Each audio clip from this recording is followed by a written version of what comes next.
So that is the fair green. Cattle and sheep and mud. No system. What a repulsive sight. That is so indeed. I suppose there's a good deal of disorder in this place. There is. Common assault? It's common enough. Agrarian crime, no doubt. That is so. Boycotting? Maiming of cattle? Firing into houses? There was one time, and there might be again. That is bad. Does it go any farther than that? Far enough, indeed. Homicide, then. This district has been shamefully neglected. I will change all that. When I was in the Andaman Islands, my system never failed. Yes, I will change all that. What has that woman on her stall? Apples, mostly. And sweets. Just see if there are any unlicensed goods underneath, spirits or the like. We had evasions of the salt tax in the Andaman Islands. My apples! I see no spirits here. Or salt. Do you know this town well, my good woman? A penny the half dozen, Your Honor. The gentleman is asking, do you know the town? He's the new magistrate. Do I know the town? I do, to be sure. What is its chief business? Business, is it? What business would the people here have but to be minding one another's business? I mean, what trade have they? Not a trade, no trade at all but to be talking. I shall learn nothing here. The smoke from that woman's pipe had a greenish look. She may be growing unlicensed tobacco at home. I wish I'd brought my telescope to this district. Come to the post office. I will telegraph for it. I found it very useful in the Andaman Islands. Bad luck to Joe Muldoon knocking my apples this way and that way, showing off she was to the new magistrate. Indeed, it's a poor country and a scarce country to be living in. But I'm thinking if I went to America, it's a long ago that I'd be dead. So you might indeed. And it's a great expense for a poor man to be buried in America. Never fear, Bartley Fallon, but I'll give you a good burying the day you'll die. Maybe it's yourself who'll be buried in the graveyard at Clumara before me, Mary Fallon, and I myself that will be dying unbeknownst some night, and no one near me. And the cat itself may be gone straying through the country, and the mice squealing over the quilt. Leave off talking of dying. It might be 20 years you'll be living yet. I'm thinking if I'll be living at the end of 20 years, it's a very old man I'll be then. Good morrow, Bartley Fallon. Good morrow, Mrs. Fallon. Well, Bartley, you'll find no cause for complaining today. They are all saying it was a good fare. It was not a good fare, Mrs. Tarpey. It was a scattered sort of affair. If we didn't expect more, we got less. That's the way with me always. Whatever I have to sell goes down, and whatever I have to buy goes up. If there's ever any misfortune coming to this world, it's on myself. It pitches like a flock of crows on seed potatoes. Leave off talking of misfortunes and listen to Jack Smith that is coming the way, and he's singing. One house between you and me, and I thought I would find yourself coaxing my child on your knee. Over the tide I would leap with the leap of a swan, till I came to the side. That should be a good song if I had my hearing. It's the red-haired man's wife. I know it well. That's the song that has a skin on it. Where's herself, Jack Smith? She was delayed with the washing, bleaching the clothes on the head she is, and she daren't leave them with all the tinkers that do be passing to the fair. It isn't to the fair I came myself, but up to the 5-acre meadow I'm going, where I have a contract for the hay. We'll get a share of it in the tramps today. You will not get it into tramps today. The rain will be down on it by evening, and on myself, too. It's seldom I ever started on a journey, but the rain would come down on me before I'd find a place of shelter. If it didn't itself. Bartley, it is my belief you would carry a leaky pail on your head in place of a hat, the way you'd not be with some cause of complaining. Go on, I say! Go on, I say! Oh, look at that young man, Pat Ryans, that is backing into Shaughnessy's bollocks with the dint of the crowd. Oh, don't be daunted, Pat. I'll give you a hand with her. It's time for ourselves to be going home. I have all I bought put in the basket. Look at there, Jack Smith's hay fork he left after him. He'll be wanting it. Jack Smith! Jack Smith! Oh, he's gone through the crowd. Hurry after him, Bartley. He'll be wanting it. I'll do that. This is no safe place to be leaving it. Oh, look at that now. If there's any basket in the fair upset, it must be our own basket. Get out of that. It is your own fault, it is. Talk of misfortunes, and misfortunes will come. Glory be. Look at my new egg cups rolling in every part, and my 2 pound of sugar with the paper broke. God help us, Mrs. Fallon. What happened to your basket? It's himself that knocked it down. Bad manners to him. My grand sugar that's destroyed, and he'll not drink his tea without it. I'd best go back to the shop for more. Much good may it do him. Where is Bartley Fallon, Mrs. Fallon? I want a word with him before he'll leave the fair. I was afraid he might have gone home by this. He's a temperate man. I wish he did go home. It'd be best for me if he went home straight from the fair green, or if he never came with me at all. Where is he, is it? He's gone up the road, following Jack Smith with a hay fork. Following Jack Smith with a hay fork? Did ever anyone hear the like of that? Did you hear that news, Mrs. Tarpey? I heard no news at all. Some dispute, I suppose it was, that arose between Jack Smith and Bartley Fallon. And it seems Jack made off and Bartley is following him with a hay fork. Is he now? Well, that was quick work. It's not 10 minutes since the two of them were here. Bartley going home and Jack going to the 5-acre meadow. And I had my apples to settle up that Joe Muldoon of the police had scattered.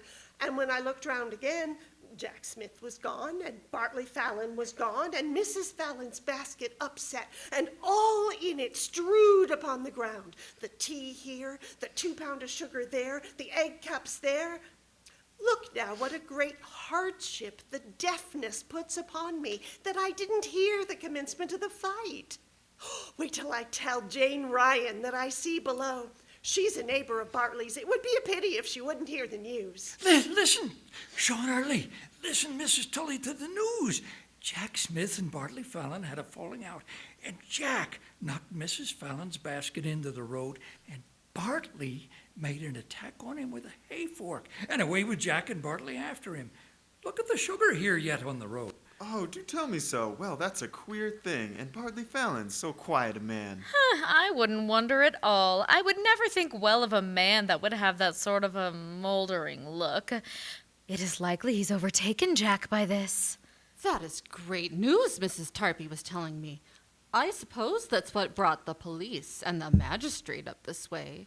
I was wondering to see them in it a while ago. Oh, the police after them. Bartley Fallon must have injured Jack so, well, they wouldn't meddle in a fight that was only for show. Why wouldn't he injure him? There was many a man killed with no more of a weapon than a hay fork. Oh, wait till I run north as far as Kelly's Bar to spread the news. And I'll go tell Jack's first cousin that's standing there south of the church after selling his land. Oh, I'll go telling a few of the neighbors I see beyond to the west. I'll give word of it, beyond, at the east of the green. Stop a minute, Sean Early, and tell me, did you see Red Jack Smith's wife, Kitty Keary, in any place? I did. At her own house she was, drying clothes on the hedge as I passed. What did you say she was doing? Laying out a sheet on the hedge. Laying out a sheet for the dead. The Lord have mercy on us. Jack Smith dead, and his wife laying out a sheet for his burying. Why didn't you tell me that before, Sean Early? Isn't the deafness the great hardship? Half the world might be dead without me knowing of it or getting word of it at all. Oh, my poor Jack Smith.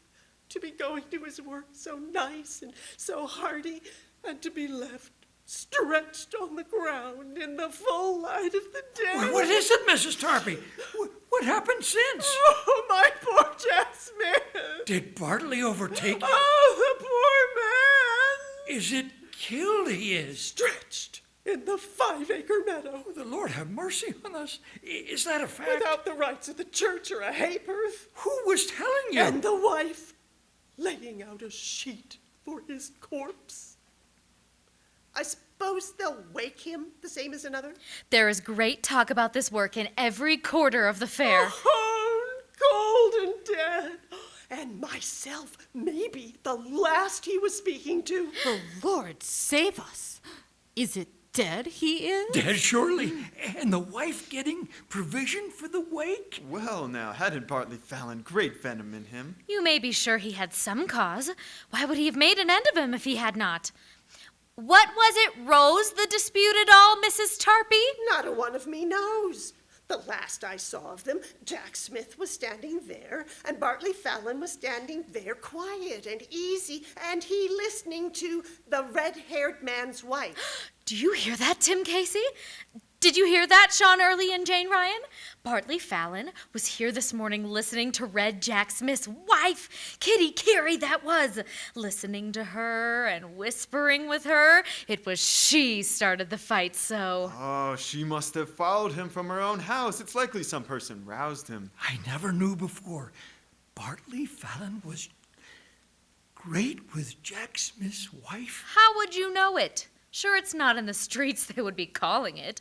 If Mrs. Fallon didn't know of it, and if I, that have the next house to them, didn't know of it, and if Jack Smith himself didn't know of it, it is not likely you would know of it, Tim Casey. Let Bartley Fallon take charge of her from this out, and let him provide for her. It's little pity she'll get from any person in this parish. How can he take charge of her? Sure, he has a wife of his own. Sure, you don't think he'd turn super and marry her in a Protestant church? It would be easy for him to marry her if he brought her to America. Well, with or without Kitty Carey, believe me, it's for America he's making at this minute. I saw the new magistrate and Joel Muldoon of the police going into the post office as I came up. There was hurry on them. You may be sure it was to telegraph they went. Oh, the way he'll be stopped at the docks in Queenstown. It's likely Kitty Carey has gone with him and not minding a sheet or a wake at all. Oh, the poor man, to be deserted by his own wife, and the breath hardly gone out yet from his body that's lying bloody in a field. What is it the whole of the town is talking about? And what is it you yourselves are talking about? Is it about my man, Bartley Fallon, you are talking? Is it lies about him you are telling, saying that he went killing Jack Smith? My grief that he ever came into this place at all. Be easy now, Mrs. Fallon. Sure, there is no one at all in the whole fair but is sorry for you. Sorry for me, is it? Why would anyone be sorry for me? Let ye be sorry for yourselves, and that there may be shame on you forever and at the day of judgment, for the words you are saying and the lies you are telling, to take away the character of my poor man, and to take the good name off of him, and to drive him to destruction. That is what you are doing. Oh, take comfort now, Mrs. Fallon. The police are not so smart as they think. Sure, he might give them the slip yet, the same as the lyncher hung. If they do get him, and if they do put a rope around his neck, there is no one can say he does not deserve it. Is that what you are saying, Bridget Tully? And is that what you think? I tell you, it's too much talk you have, making yourself out to be such a great one, and to be running down every respectable person. A rope, is it? It isn't much of a rope was needed to tie up your own furniture the day you came into Martin Tully's house, and you never bringing as much as a blanket or a penny or a suit of clothes with you, and I myself bringing 70 pounds and 2 feather beds. And now you are stiffer than a woman would have 100 pounds. It is too much talk the whole of you have. A rope, is it? I tell you, the whole of this town is full of liars and schemers that would hang you up for half a glass of whiskey. People they are you wouldn't believe as much as daylight from without you'd get up to have a look at it yourself. Killing Jack Smith, indeed. Where are you at all, Bartley, till I bring you out of this? My nice, quiet little man, my decent comrade, he that is as kind and as harmless as an innocent beast of the field. He'll be doing no harm at all if he'll shed the blood of some of you after this day's work. That much would be no harm at all. Bartley! Bartley Fallon, where are you? Did anyone see Bartley Fallon? It is hard for her to believe any such a thing. God help her. It is what I often said to myself. If there is ever any misfortune coming to this world, it is on myself. It is sure to come.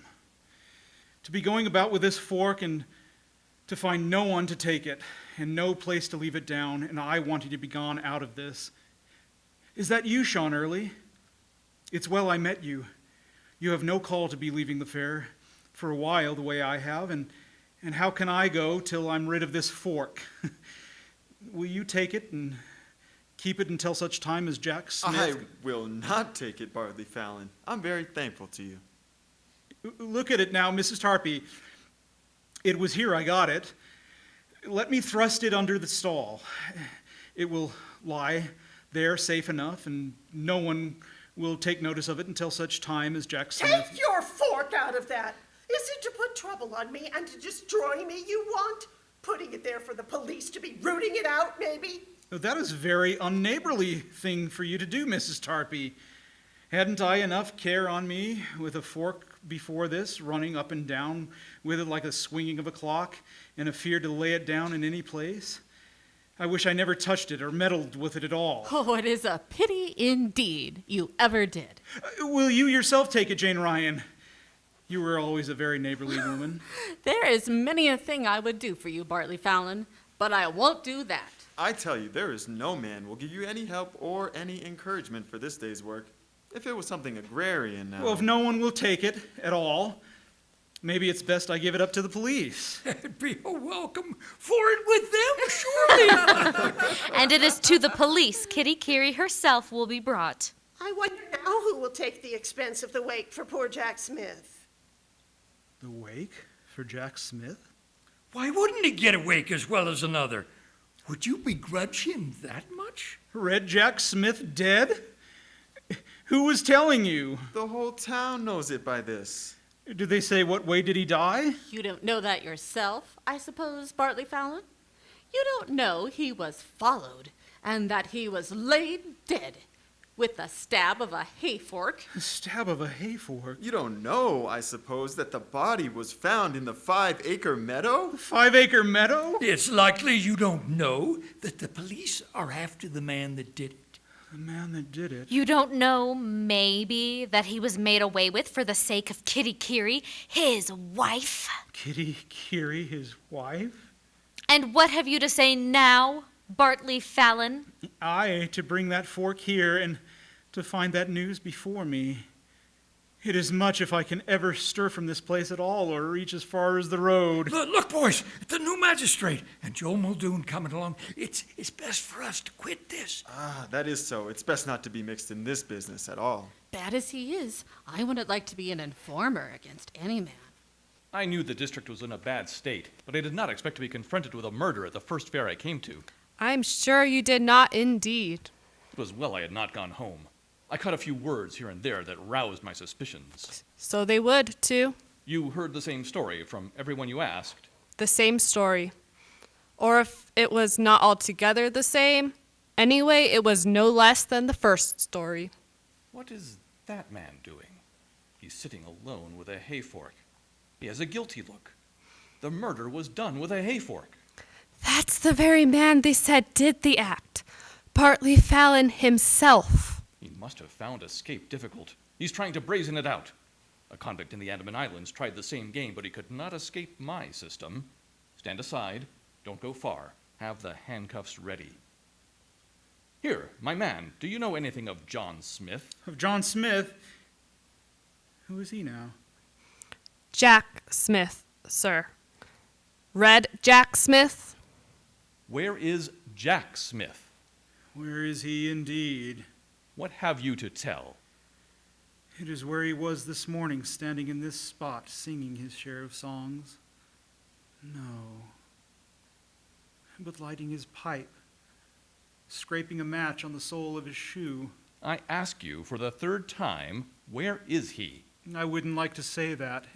It is a great mystery, and it is a hard, and I wouldn't like to say that.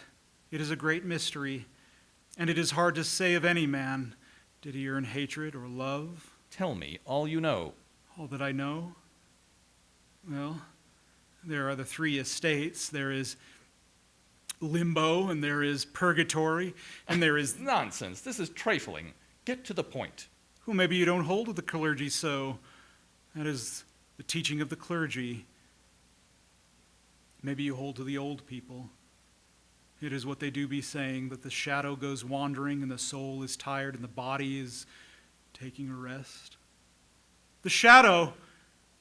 I was nearly sure I saw Jack Smith not 10 minutes ago at the corner of the forge, and I lost him again. Was it his ghost I saw, do you think? Conscience struck. He will confess all now. His ghost to come before me. It is likely it was on account of the fork. I do have it, and he to have no way to defend himself the time he met with his death? I must note down his words. I warn you that your words are being noted. If I had to run faster in the beginning, this terror would not be on me at the latter end. Maybe he will cast it up against me at the day of judgment. I wouldn't wonder at all at that.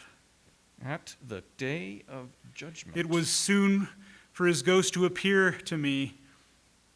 Is it coming after me always by day? It will be, in stripping the clothes off in the nighttime. I wouldn't wonder at all at that, being it, as I am an unfortunate man. Tell me this truly. What was the motive of this crime? The motive, is it? Yes, the motive, the cause. I'd sooner not say that. You had better tell me truly. Was it money? Not at all. What did poor Jack Smith ever have in his pockets unless it might be his hands that would be in them? Any dispute about land? Not at all. He never was a grabber or grabbed any from anyone. You will find it better for you if you tell me at once. I tell you, I wouldn't for the whole world wish to say what it was. It is a thing I would not like to be talking about. There is no use in hiding it. It will be discovered in the end. Well, I suppose it will, seeing that mostly everybody knows it before. Whisper here now. I will tell no lie. Where would be the use? Don't be putting the blame on the parish, for such a thing was never done in the parish before. It was done for the sake of Kitty Carey, Jack Smith's wife. Put on the handcuffs. We have been saved some trouble. I knew he would confess if taken in the right way. Handcuffs now? Glory be. Well, I always said if there was ever any misfortune coming to this place, it was on myself it would fall. I to be in handcuffs. There's no wonder at all in that. Telling lies the whole of the people of this town are. Telling lies as fast as a dog will trot. Speaking against my poor, respectable man. Saying he made an end of Jack Smith, my decent comrade. There's no better man and no kinder man in the whole of the 5 parishes. It's little annoyance he ever gave to anyone. What in the earthly world do I see before me? Bartley Fallon in charge of the police? Handcuffs on him? Oh, Bartley, what did you do at all? Oh, Mary, there has a great misfortune come upon me. It is what I always said, that if there was ever any misfortune... What did he do at all, or is it bewitched I am? This man has been arrested on a charge of murder. Whose charge is that? Don't believe them. They're all liars in this place. Give me back my man. It is natural you should take his part, but you have no cause of complaint against your neighbors. He has been arrested for the murder of John Smith on his own confession. The saints of heaven protect us. And what did he want, killing Jack Smith? It is best you should know all. He did it on account of a love affair with a murdered man's wife. With Jack Smith's wife? With Kitty Carey? Oh, the traitor! Traitor! Shame indeed! Shame. To America he was bringing her, Mrs. Fallon. What are you saying, Mary? I tell you... Don't say a word. I won't listen to any word you'll say. Oh, isn't he the treacherous villain? Oh, good Joe. Be quiet till I speak. Listen to what I say. Sitting beside me on the ass car coming to the town, so quiet and so respectable, and treachery like that in his heart. Is it your wits you have lost? Or is it I myself that have lost my wits? And it's hard I earned you, slaving, and you, grumbling and sighing and coughing and discontented, and the priest wore out anointing you with all the times you threatened to die. Let you be quiet till I tell you... You to bring such a disgrace into the parish, a thing that was never heard of before. Will you shut your mouth and hear me speaking? And if it was for any sort of a fine, handsome woman, but for a little fistful of a woman like Kitty Carey, that's not 4 feet high hardly, and's not 3 teeth in her head unless she got new ones. May God reward you, Bartley Fallon, for the black treachery in your heart, and the wickedness in your mind, and the red blood of poor Jack Smith that is wet upon your hand. The sea shall be dry, the earth under mourning and ban. Then loud shall he cry. It's Jack Smith's voice. I never knew a ghost to sing before. It is after myself and the fork he is coming. Let one of you take the fork, and I will be clear of him now and for eternity. Lord have mercy on us. Red Jack Smith, the man that was going to be waked. Is it back from the grave you are come? Is it alive you are, or is it dead you are? Is it yourself at all that's in it? Is it letting on you were to be dead? Dead or alive, let you stop Kitty Carey, your wife, from bringing my man away with her to America. It is what I think. The wits are gone astray on the whole of you. What would my wife want bringing Bartley Fallon to America? To leave yourself and to get quit of you, she wants, Jack Smith, and to bring him away from myself. That's what the two of them had settled together. I'll break the head of any man that says that. Who is it says it? Was it you said it? Was it you? I wasn't Not I said it. Well, tell me the name of any man that said it. It was him that said it. Oh, let me at him till I break his head. Let me at him. Isn't he the pleasant sort of a scarecrow for any woman to be crossing the ocean with? It's back from the docks of New York he'd be turned with a lie in his mouth and treachery in his heart, and another man's wife by his side, and he just passing her off as his own. Oh, let me at him, can't you? Put the handcuffs on this man. I see it all now. A case of false impersonation. A conspiracy to defeat the ends of justice. There was a case in the Andaman Islands, a murderer of the Mopsa tribe, a religious enthusiast. So he might be too. We must take both these men to the scene of the murder. We must confront them with the body of the real Jack Smith. Oh, I'll break the head of any man that will find my dead body. I'll call more help from the barracks. It is what I am thinking. If myself and Jack Smith are put together in one cell for the night, and handcuffs will be taken off him, and his hands will be free, and murder will be done that time, surely. Come on! Oh, all the money that e'er I had, I spent it in good company. And all the harm that e'er I've done, alas, it was to none but me. And all I've done for want of wit, to memory now I can't recall. So fill to me the parting glass. Good night and joy be with you all. Oh, if I'd money enough to spend and leisure time to sit a while.